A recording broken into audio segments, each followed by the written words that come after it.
5% ಅವರು ಉಳಿಸ್ಕೊಂಡಿದ್ದಾರೆ.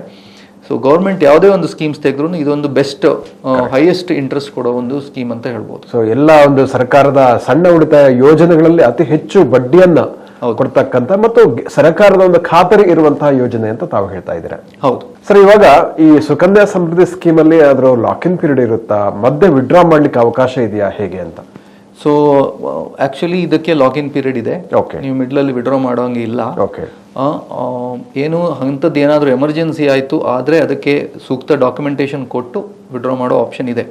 ಬಟ್ ಅದು ಅಷ್ಟು ಈಸಿ ಒಂದು ವಿಷಯ ಅಲ್ಲ, ಮತ್ತು ಅದು ಒಳ್ಳೇದು ಅಲ್ಲ ಅಂತ ಅನ್ಸುತ್ತೆ ನನಗೆ. ಒಳ್ಳೇದು ಅಂದ್ರೆ ಹೆಣ್ಮಕ್ಕಳ ಭವಿಷ್ಯ ದೃಷ್ಟಿಯಿಂದ ನಾವು ಮಾಡುವಂಥದ್ದು ಆಗಿರೋದ್ರಿಂದ ಪೇರೆಂಟ್ಸ್ ಅದನ್ನ ಕಂಟಿನ್ಯೂ ಮಾಡುವಂಥದ್ದು ಮತ್ತು ಸಣ್ಣ ಅಮೌಂಟ್ ಅನ್ನು ಕೂಡ ಇನ್ವೆಸ್ಟ್ ಮಾಡಲಿಕ್ಕೆ ಸಾಧ್ಯ ಇರೋದ್ರಿಂದ ಸೊ ಅದು ಒಳ್ಳೇದು ಅಂತ ಅನ್ಸುತ್ತೆ. ಒಳ್ಳೇದು ಅಂತ ಅನ್ಸುತ್ತೆ ಒಂದು. ಸೆಕೆಂಡ್, ಬಟ್ ಯಾವುದೇ ಒಂದು ಕಾರಣಾಂತರಗಳಿಂದ ನಿಮ್ಗೆ 15 ವರ್ಷ ಪೇಮೆಂಟ್ ಮಾಡ್ಲಿಕ್ಕೆ ಆಗ್ಲಿಲ್ಲ, ಮಗುಗೆ 15 ವರ್ಷ ಆಗೋ ತನಕ ನಿಮ್ಗೆ ಪೇಮೆಂಟ್ ಮಾಡ್ಲಿಕ್ಕೆ ಆಗಿಲ್ಲ, 5 ವರ್ಷ ಪೇ ಮಾಡಿದ್ರಿ, 6ನೇ ವರ್ಷ 7ನೇ ವರ್ಷ ಪೇ ಮಾಡ್ಲಿಕ್ಕೆ ಆಗಿಲ್ಲ ಆದ್ರೆ ನಿಮ್ಗೆ ಅದನ್ನು